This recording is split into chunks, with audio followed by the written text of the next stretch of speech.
This park is nothing short of a playground, intertwining art installations, educational material, a performance space, and a number of gardens that somehow always seem to be in bloom. Yet this is not where I venture first.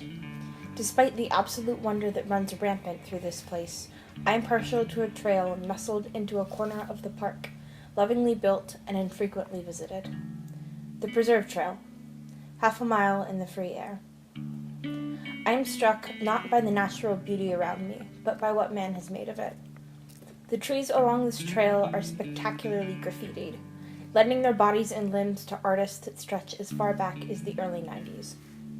In many places, the trees have begun to warp themselves around the carved edges, making large, dark splotches of Jim and Jen from 1994. Whether this comes from an instinct of wanting to reclaim or recede from the site of injury, I'm not sure. Most of these trees lie just off the path, just far enough to jump through the railing and feel mischievous, but certainly close enough that none of the carvers could claim to be outdoorsmen by any stretch of the imagination.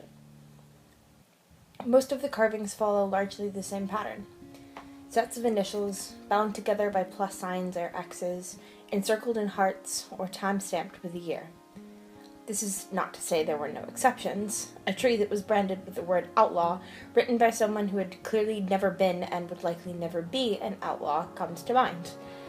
Yet, overwhelmingly, these carvings depict vague, romantically intertwined pairs, picking up a knife and hoping that their love would last as long as this antiquated tradition.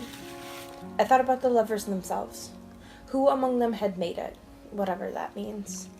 Who first suggested leaving their mark, and who first picked up the knife?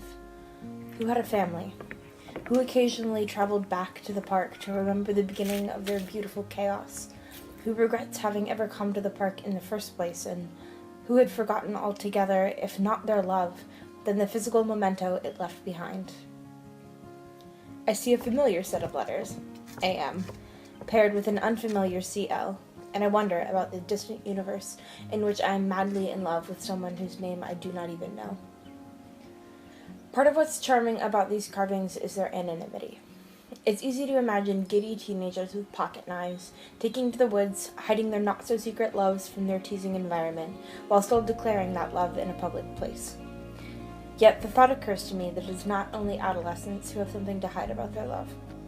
I wonder how many of these initials belong to couples with far more to lose than teasing, should anyone find out. For lovers torn apart by hatred and bigotry, the only safe place to be honest is in the bark of someone else's body. The trees become a billboard for all that which we cannot proudly own ourselves. A love that cannot be spoke by our own voice, but whistled through the trees. Walking down this path, I keep returning to a remark 3 or 4 years in my past. Some people are so intent on leaving their mark on the world that they don't care if that mark is a scar.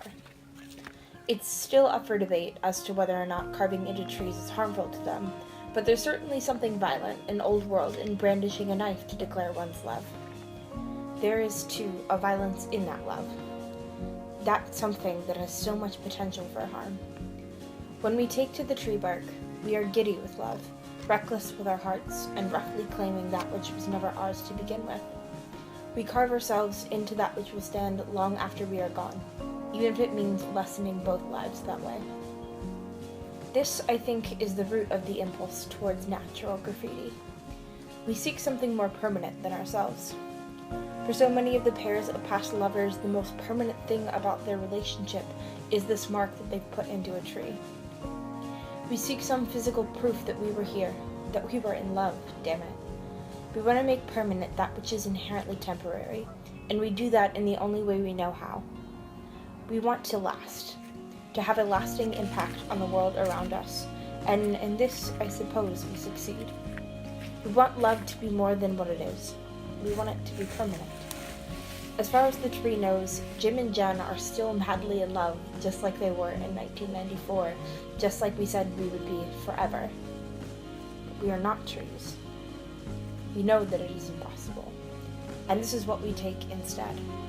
A promise between the tree and ourselves to remember the time in which we truly believed in forever. Though I've never personally carved my name into anything sturdier than a box of leftovers, I have a connection to this practice that runs deeper than a mild fascination. My name is, in fact, carved into a tree, along with 4 others, on the banks of a creek in Springfield, Ohio. My grandfather carved the names of each of his grandchildren into this tree, one by one, as we were born. We got older, and he hung 2 swings on one of the tree branches for us to rest on.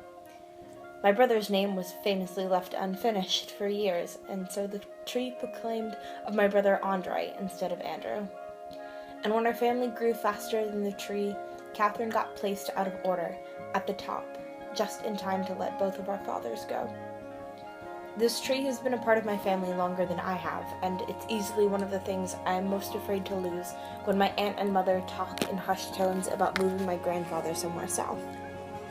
It's not me that I'm afraid of losing, or my cousins, or even my grandpa. What I can't bear to lose, what the carvings really memorialize, is the love between us, of patterns that somehow continue even when we are no longer there to perpetuate them. I'm desperately trying to hold on to that which must be let go, which is to say everything. Nothing is permanent. Not me, or the trees, or their scars. As I approach the end of the boardwalk trail, I am reminded of the only temporarily permanent mark that I have made on nature's whim. On a dead tree, leaned over a river, and in a black ballpoint pen, I once scrawled, "That it will never come again is what makes life so sweet."